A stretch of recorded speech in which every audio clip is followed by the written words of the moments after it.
Hello everyone, welcome back to Aarti's garden. आज की शुरुआत मेरे इस बहुत ही खूबसूरत से नाशपाती के पौधे के साथ। देखिए, ये मेरा एक नाशपाती का पौधा है जिसके ऊपर आप देखेंगे पत्तियां बहुत कम हैं, एक ही स्टेम के ऊपर है और लेकिन बड़ी अच्छी ही फ्लावरिंग शुरू हो गई है। ये मेरा 2 साल पुराना नाशपाती का पौधा है जो कि एक प्लास्टिक की बकेट में लगा हुआ है।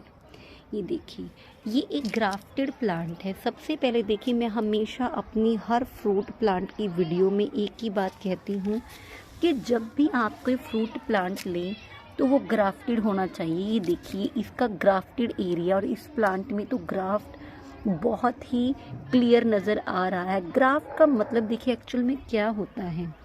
ग्राफ्टेड प्लांट होता है जिसमें हम किसी मदर प्लांट की, जैसे कोई नाशपाती का जो पौधा बड़ी अच्छी ग्रोथ कर रहा हो, जिसके ऊपर बड़ी अच्छी फ्रूटिंग हो रही हो, उसकी एक स्टेम लेते हैं और उसे सीड ग्रोन प्लांट की स्टेम के ऊपर यहाँ पर उसका ग्राफ्ट कर देती हैं। ये ग्राफ्टेड पोर्शन है। ये देखिए, मैं आपको दिखाती हूँ, ये इसका ग्राफ्टेड पोर्शन है। ये ग्राफ्ट करना भी देखिए हर एक के बस की बात नहीं है। मैंने भी आज तक कोई प्लांट ग्राफ्ट नहीं किया। जो एक्सपर्ट होते हैं इस चीज़ में, जिनकी एक्सपर्टीज़ हैं या बहुत अच्छे माली हैं, वो ही ग्राफ्टिंग कर सकते हैं। ऐसे देखिए, किसी मदर प्लांट से हमने एक अच्छी सी स्टेम ली और उसे किसी सीड ग्रोन प्लांट के ऊपर यहाँ पे ग्राफ्ट कर दिया। ये हमारा ग्राफ्टेड पोर्शन है। जब भी कभी आप किसी भी ग्राफ्टेड प्लांट को चाहे ज़मीन में लगाइए या फिर किसी पॉट में, तो उसका ग्राफ्टेड पोर्शन हमेशा मिट्टी से ऊपर होना चाहिए, क्योंकि अगर ये मिट्टी के कांटेक्ट में ज़्यादा टाइम रहेगा या इसके ऊपर ज़्यादा टाइम, ये पूरा टाइम वाटरिंग में रहेगा, तो इसका ये ग्राफ्ट पोर्शन यहाँ से ख़राब हो सकता है। ये है कि ग्राफ्टेड प्लांट एक्चुअल में होता क्या है। अब देखिए, जब कोई ग्राफ्टेड प्लांट होता है तो उसके ऊपर क्या है, फ्रूटिंग 1-2 साल के अंदर, 6 महीने के अंदर हो जाती है। और जहाँ तक बात करें हम किसी सीड ग्रोन प्लांट की, तो सीड ग्रोन प्लांट के अंदर जो फ्रूटिंग है आपको कम से कम 7 से 8 साल या 5 साल के बाद 6 साल 7 साल, मतलब उसमें हम कंफर्म नहीं होते कि फ्रूटिंग कितने साल में होगी। लेकिन ग्राफ्टेड या एयर लेयरिंग से तैयार प्लांट में हमें श्योरिटी होती है कि किस टाइम पर हमें फ्रूटिंग मिल सकती है। 6 महीने में, साल में हमें पक्का फ्रूटिंग मिल जाती है। देखिए, जो ये नाशपाती का पौधा है, इसमें मैं आपको दिखाती हूँ, जब जो विंटर सीज़न होता है वो इसके लिए डोरमेंसी का पीरियड है। इसमें और भी फ्लावरिंग खिलनी शुरू हो रही है। देखिए, यहाँ से जो ये बर्ड्स हैं, ये यहाँ पर भी इसमें फ्लावरिंग होगी और इसमें नई नई शूट्स भी बननी शुरू हो रही हैं। ये देखिए, ये इसमें नई नई शूट्स भी बन रही हैं। हालांकि थोड़ा सा मुझे लग रहा है इसके ऊपर एफिड्स ने अटैक किया है। मैं इसमें कोई होममेड लिक्विड फर्टिलाइज़र से स्प्रे करूँगी। देखिए, मैंने भी अभी देखा, ये देखिए एफिड्स ने अटैक कर रखा है यहाँ पर, लेकिन इसमें नई नई ग्रोथ निकलनी शुरू हो गई है। ये देखिए, यहाँ पर भी देखिए बर्ड्स बननी शुरू हो गई हैं, नई नई पत्तियाँ निकल रही हैं। जनवरी के महीने में इस प्लांट की सिर्फ एक स्टेम बचती है और सारी की सारी पत्तियां झड़ गई थी, जैसे मेरे आड़ू के पौधे पर हुई थी। और क्योंकि वो इसके लिए एक पतझड़ का मौसम रहता है जिसमें सारे पत्ते गिर जाते हैं, लेकिन जैसे जैसे स्प्रिंग सीज़न आया, हल्की हल्की इसमें ग्रोथ शुरू हुई और अब देखिए कितनी हैवी ब्लूमिंग हो रही है। ये मेरे इस प्लांट के ऊपर फर्स्ट फ्रूटिंग होगी। और यहाँ पर देखिए, आप, मैं आपको दिखाती हूँ नज़दीक से, ये 2 फ्लावर तो मेरे 2-3 फ्लावर तो ऐसे हैं जो फ्रूट में कन्वर्ट होने शुरू हो गए हैं। देखिए, मैं दिखाती हूँ नज़दीक से। देखिए, ये देखिए, इनमें नीचे फ्रूट बनना शुरू हो गया, नाशपाती बननी शुरू हो गई है। और देखिए, बाकी और जगह पर भी फ्लावरिंग हो रही है और इसमें और जितनी भी ये नोड एरियाज़ हैं, ये देखिए, ये सारे यहाँ पर हमारे फ्लावर्स खिलेंगे और फ्रूटिंग होगी। तो देखिए, और पौधों की तरह इसके लिए मैं बताऊंगी। सबसे पहले तो देखिए, इस पौधे की मिट्टी की रिक्वायरमेंट कैसी है। देखिए, इस प्लांट के लिए वैसे तो जो नाशपाती का पौधा होता है वो किसी भी तरह की मिट्टी में ग्रो कर जाते हैं, क्योंकि अगर तो देखिए हम किसी फ्रूट प्लांट को ज़मीन में लगाते हैं तो मिट्टी उतनी ज़्यादा मैटर नहीं करती। लेकिन अगर हम किसी पौधे को पॉट में लगाते हैं तो देखिए उसमें उस पॉट में पौधे को बहुत ज़्यादा मिट्टी नहीं मिल पाती कि वो अपनी जड़ों को फैला सके। तो हमें एक ऐसी मिट्टी बनानी चाहिए जो जिसमें मॉइस्चर बना तो रहे लेकिन पानी होल्ड ना हो, ऐसा ना हो कि पूरा दिन उसमें पानी खड़ा रहे। वैसे भी जो नाशपाती का पौधा है ये भी एक हार्डी प्लांट है, सन लविंग प्लांट है। इसे पानी की ऐसी कोई रिक्वायरमेंट नहीं है कि सारा दिन इसमें पानी खड़ा रहे, हल्का सा मॉइस्चर बना रहे और जैसे मिट्टी सूखे उसके बाद ही इसमें आप पानी दीजिए। अगर 1-2 दिन पानी ना भी दिया जाए तब भी इस प्लांट को कोई ऐसा फ़र्क नहीं पड़ता क्योंकि बहुत ही हार्डी प्लांट है। सेकंड थिंग ये देखिए, मैंने फ़र्स्ट टाइम देखा है कि इस प्लांट के ऊपर एफिड्स ने भी अटैक किया है। यहाँ से भी आपको मैं नज़दीक से दिखाती हूँ, इसकी पत्तियों के ऊपर एफिड्स ने अटैक किया हुआ है, देखिए नज़र आ रहा है। और मैंने शायद इसके ऊपर अभी ध्यान दिया है वीडियो बनाते हुए। तो मैं जब भी इसके ऊपर कोई स्प्रे करूँगी ऑर्गेनिक बनाकर तो मैं वो भी आपके साथ शेयर करूँगी कि एफिड्स को हम कैसे इस प्लांट से रिमूव कर सकते हैं। क्योंकि अभी हमें ध्यान देना होगा कि हम कोई केमिकल पेस्ट कंट्रोल नहीं डाल सकते, हमें होममेड कोई ऑर्गेनिक ही डालना पड़ेगा ताकि इसकी पत्ती जो इसके फूल खिले हुए हैं ये भी ख़राब ना हो, ये झड़े नहीं। और देखिए एफिड्स क्या करते हैं, इनकी पत्तियों से और इनके फूलों से सारा रस चूस लेते हैं, जिसके बाद ये सारे फूल डेड हो जाएंगे, झड़ जाएंगे, सारी पत्तियां ख़राब हो जाएंगी। इसे एफिड से बचाने के लिए हमें कोई ना कोई पेस्ट कंट्रोल स्प्रे तो इनके ऊपर करना ही होगा। देखिए मिट्टी की बात की हमने कि मिट्टी में हमें कुछ सॉइल भी ऐड करनी होगी और ज़्यादा क्वांटिटी में खाद मिलानी पड़ती है। जैसे अगर आप किचन वेस्ट कंपोस्ट तैयार करते हो तो आप काफ़ी अच्छी मात्रा में मिट्टी बनाते समय किचन वेस्ट कंपोस्ट डालिए, आपके गार्डन से जितनी सूखी पत्तियां होती हैं वो डालिए। वैसे भी जब हम टेरेस गार्डनिंग कर रहे होते हैं तो हमारे पास उतनी मिट्टी नहीं होती, तो हमें क्या करना होता है कि कम से कम मिट्टी में काम चलाना होता है। तो हम क्या करते हैं कि पहले गार्डन से बची हुई पत्तियाँ ली, थोड़ी सी इतनी मिट्टी डाली और इतनी सारी पत्तियां डाल दी, फिर थोड़ी सी मिट्टी डाली और उसके बाद हमने खाद और मिट्टी और सैंड को मिलाकर एक ऐसी पोरस मिट्टी तैयार की जिसमें पानी खड़ा ना रहे। इनफैक्ट जब हम वाटरिंग करें तो जितनी भी एक्स्ट्रा वाटरिंग हो उसमें ड्रेनेज होल से नीचे से निकल जाए। और देखिए पानी का मैंने बता दिया कि जब तक मिट्टी ना सूखे तब तक आपने दोबारा वाटरिंग नहीं करनी। और क्योंकि इस टाइम इसके ऊपर फ्लावरिंग हो रही है तो मैंने इस टाइम देखिए इसमें वाटरिंग करनी बंद कर दिया। मिट्टी देखिए आपको दिखाती हूँ, हल्का मतलब ऐसा भी नहीं है कि बिल्कुल सूखी है, पर मिट्टी एकदम पोरस है कि मैंने 2-3 दिन पहले इसमें हल्का सा पानी दिया था और मैं गुड़ाई टाइम पर करती रहती हूँ।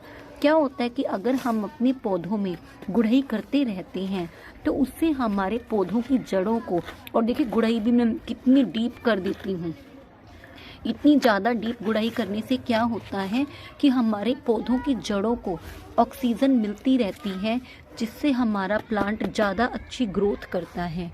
और देखिए मैं क्या करती हूँ कि जो मेरे घर से बनाना पील्स निकलते हैं उन बनाना पील्स को सूखने के लिए रख देती हूँ और मिट्टी साइड में की और बनाना पील बीच में डाले और उसे ढक दिया। इस टाइप से क्या है वो धीरे धीरे बनाना पील जो है सूख कर वो खाद बनती रहती है और ऑर्गेनिक फर्टिलाइज़र हमारे पौधों को मिलता रहता है। तो देखिए इस टाइम पर अगर आपके यहाँ पर वैसे तो किसी भी अगर फ्रूट प्लांट के ऊपर फ्लावरिंग हो रही है, जब तक वो फ्लावरिंग फ्रूटिंग में कन्वर्ट नहीं होती तो पौधों को पानी देना बहुत कम कर दीजिए। ऐसा नहीं है कि बिल्कुल नहीं देना, लेकिन जब मिट्टी पूरी तरह से ऊपर से सूख जाए तब आप हल्की सी वाटरिंग कीजिए, लेकिन तब भी बहुत ज़्यादा वाटरिंग नहीं करनी, हल्की फुल्की वाटरिंग कर सकते हैं आप। और जब जब से ये फ्लावर्स फ्रूट में कन्वर्ट हो जाएंगे फिर हम इनके ऊपर हल्की फुल्की वाटरिंग बढ़ा देंगे। और जैसे जैसे फिर ये फ्रूट का साइज़ बढ़ता जाएगा वैसे वैसे हम इसमें वाटरिंग भी बढ़ाते जाएंगे। लेकिन देखिए, जब भी किसी प्लांट के ऊपर फ्रूटिंग स्टार्ट होती है या फ्लावरिंग स्टार्ट होती है, तब उस प्लांट को ज़्यादा फर्टिलाइज़र की नीड होती है। क्योंकि देखिए, फ्रूट का अगर आप साइज़ चाहते हैं कि अच्छा साइज़ बने, हमारे फ्रूट में अच्छी मिठास हो और या फिर फ्रूट जूसी भी हो, तो उसके लिए देखिए हैवी फर्टिलाइज़र तो देना बनता है। तो उसके लिए आप क्या कीजिए, अपने घर पर किचन वेस्ट कंपोस्ट रेडी कीजिए। बनाना पील फर्टिलाइज़र, चाहे लिक्विड फॉर्म में या बनाना लीव्स को आप सुखाकर डाल सकते हो। और उसके अलावा आप अनियन पील लिक्विड फर्टिलाइज़र्स, या फिर जब प्याज की छिलक पूरी तरह से सूख सक जाती हैं, उन्हें भी मिट्टी में दबाकर वो भी धीरे धीरे खाद बनते चले जाते हैं। और एक देखिए, प्रूनिंग बहुत ज़रूरी है, क्योंकि जब मैंने ये प्लांट लिया था तो ये एक सिंगल स्टेम थी, तो मैंने इसकी कटिंग कर दी थी, जिसकी वजह से देखिए इसमें मल्टीपल शूट्स बनी, मल्टीपल स्टेम्स आ गई। अब देखिए, ऊपर भी इसमें मल्टीपल स्टेम्स बनती जा रही हैं और इस प्लांट की ग्रोथ अच्छी हो रही है, फ्लावरिंग अच्छी हो रही है। तो इसलिए देखिए, ये टाइम नहीं है प्रूनिंग के लिए। जैसे दिसंबर या जनवरी के मौसम में आप इन प्लांट्स की प्रूनिंग कर सकते हो, ताकि आपको फरवरी मार्च में जाकर इस प्लांट से फ्लावरिंग और फ्रूटिंग मिल सके। और अगर इस टाइम पर आप इस प्लांट को बाय करके लगाना चाहते हो, तो देखिए, आप इसके फ्लावर्स इसको पहचान सकते हो।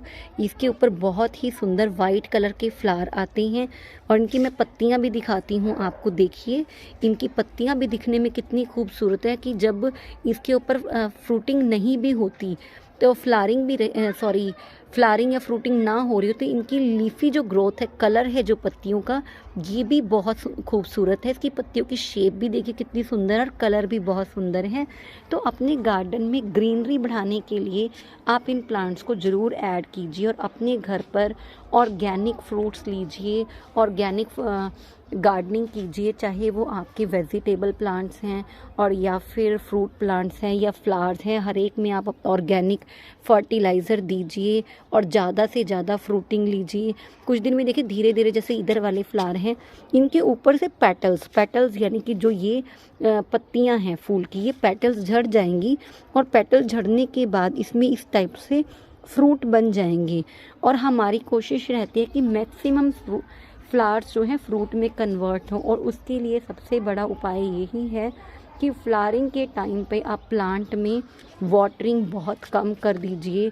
और जैसे जैसे सारे फ्लावर्स फ्रूट में कन्वर्ट होते जाएं, या यूँ कहिए कि उनका ज़रा सा भी फ्रूट का साइज़ बढ़ना शुरू हो जाए, जैसे मटर के दाने जितना हो जाए, तब आप उसमें रेगुलर वाटरिंग कर सकती हैं। और ये प्लांट तो वैसे भी हार्डी हैं कि इनको फिर भी डेली वाटरिंग की ज़रूरत नहीं रहती। आप इस टाइम नर्सरी जाइए और वहाँ से आपको पहचान हो जाएगी कि जो वाइट फूलों वाले, ये फूल वैसे दिखने में कुछ कुछ आड़ू की पौधे के ऊपर जो फूल आते हैं उसी तरह से हैं, लेकिन इनका कलर वाइट है।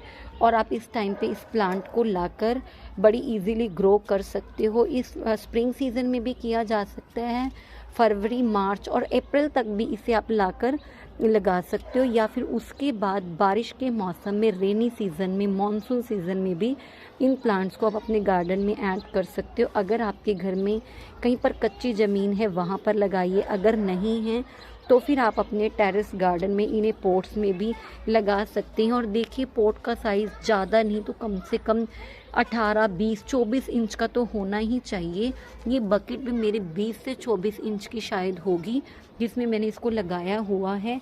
और नेक्स्ट ईयर मैं इसकी रिपोर्टिंग करूँगी। अभी मेरे इस प्लांट ने अच्छी ग्रोथ की है और मैं इसमें 15-15 दिन के गैप में, महीने में इसे फर्टिलाइज़ भी करती रहूँगी, ऑर्गेनिक फर्टिलाइज़र, ताकि मैं जितने भी इसमें फ्लावर्स हैं इन सारे को फ्रूट्स में कन्वर्ट हो सकें। और इनकी जो फ्रूट का साइज़ भी है बड़ा। आप काऊ डंग कंपोस्ट भी दे सकते हो।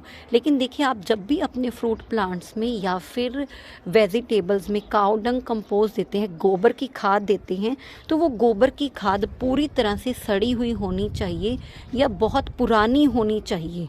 बहुत पुरानी और सूखी ऐसा नहीं है कि वो गीला गीला जो गोबर होता है वो आपने मिट्टी में ऐड कर दिया, उसके अंदर बहुत जल्दी फंगस आ जाती है और वो पौधे की जड़ों को ख़राब कर देती है। और इसीलिए मैं कभी भी अपने प्लांट्स की जब मिट्टी बनाती हूँ उसमें मैंने कभी भी कोकोपीट का यूज़ नहीं किया, क्योंकि कोकोपीट में क्या होता है, जब बारिश का मौसम होता है, लगातार बारिश में पानी पौधों में खड़ा हो जाता है तो कोकोपीट के अंदर भी फंगस बन जाती है और वो भी हमारे पौधों की जड़ों को नुकसान करती है। इसलिए कोशिश कीजिए कि आपकी जो गार्डन सॉइल है उसमें अगर वो ज़्यादा मिट्टी हार्ड है, क्योंकि देखिए प्लांट्स के लिए बहुत हार्ड मिट्टी में और चिकनी मिट्टी में कभी भी प्लांट्स को नहीं लगाना चाहिए, उनकी ग्रोथ नहीं होती। थोड़ी सी मिट्टी ऐसे बनाइए, अगर आपकी गार्डन सॉइल ऑलरेडी पोरस है तब आपको रेत यूज़ करने की ज़रूरत नहीं है। लेकिन अगर आपके यहाँ मिट्टी चिकनी है या ज़्यादा हार्ड है तो उसमें आप एक हिस्सा सैंड का या बालू का भी मिला सकते हैं, उसमें खाद मिलाइए, सूखी पत्तियाँ मिलाइए, बहुत अच्छी मिट्टी तैयार होगी और पौधों की ग्रोथ बहुत अच्छी होगी। और अगर आप नाशपाती के पौधे के बारे में कुछ और जानना चाहते हैं तो आप मुझे कमेंट करके पूछ सकते हैं, और आपको मेरा नाशपाती का पौधा कैसा लगा कमेंट बॉक्स में ज़रूर बताइएगा। और मेरी वीडियो को लाइक शेयर करना मत भूलिए। और अगर आपने मेरे चैनल को सब्सक्राइब नहीं किया तो प्लीज़ मेरे चैनल को सब्सक्राइब कीजिए और बेल बटन को ज़रूर दबाइए ताकि मेरी वीडियोस की नोटिफिकेशन आज तक पहुंचती रहे। Thank you so much.